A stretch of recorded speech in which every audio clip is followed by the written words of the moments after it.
iyadoo lagu wado in sanadka soo socda ay Somaliland ka qabsoomaan doorashooyinka madaxtooyada iyo baarlamaanka ayaa gudoomiyaha golaha wakiilada iyo xisbiga mucaaradka wadani Cabdiraxmaan Maxamed Cabdullaahi Ciro waxa uu sheegay in ay jiraan caqabado hortaagan qabsoomida doorashooyinkaasi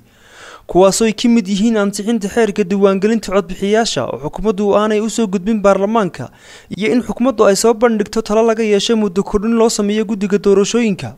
waxa la diiwaangelinaya dadka codaynaya ee qaangaadhka ee reer Somaliland arintaas meel wanaagsan bay soo gaadhay waa laga wada shaqeeyay laakiin laba arrimood wali ka qabiya labada arrimood waxa weeye ansixinta wax ka bedelka iyo kaabista xeerka diiwaangelinta oo berigi hore diiwaangelinta inuu sameeynay waxa lagu saleeyay faraha laakiin maanta waxa lagu daray indhaha marka xeerkaasi xukuumaddu la yaala waxaana laga sugayaa xukuumadda xeerkaasi si ay u bilaabanto waqtigii loogu talagalay diiwaangelintu oo bisha 9aad in xeerkii ay golaha u soo gudbiso si dhaqso ah hadii la ka dhigo golahuna waajibkiisa ka guto arinta kale waxa weeye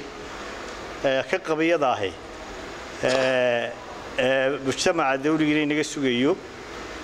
arinta commissionka doorashooyinka qaranka hadii commissionkan jooga loo kordhinayo muddadiisa iyo hadii kale tala kale oo midaysan oo lagu midaysan la qaadanayaba taana waxa laga rabaa in xukuumaddu ay soo bandhigto hadii ilaahay ka dhigo gudoomiye Ciro maanta Jimcaha dalka ku soo laabtay kadib safar muddo 7 qaaday oo ugu maqnaa dalka Djibouti waxa uu sharaxay kulamo la yeeshay mas'uuliyiin ka tirsan dalka Jamhuuriyadda Djibouti waxaanu safarka iyaga kooban daaranaawun si xoojinta cilaaqaadka dhinacyada badan ee naga dhaxeeya dalka aynu walaalahay jaarka ee Djibouti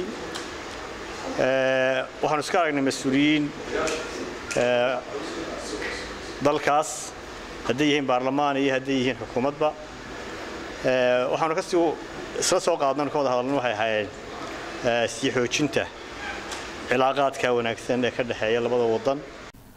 xisbiyada mucaaradka ayaa hore xukuumadda ugu baaqay in Somaliland ay ka qabsoomaan doorashooyin bilaa diiwaangelin ahi Khalid Xabsi Kalsan TV Hargeysa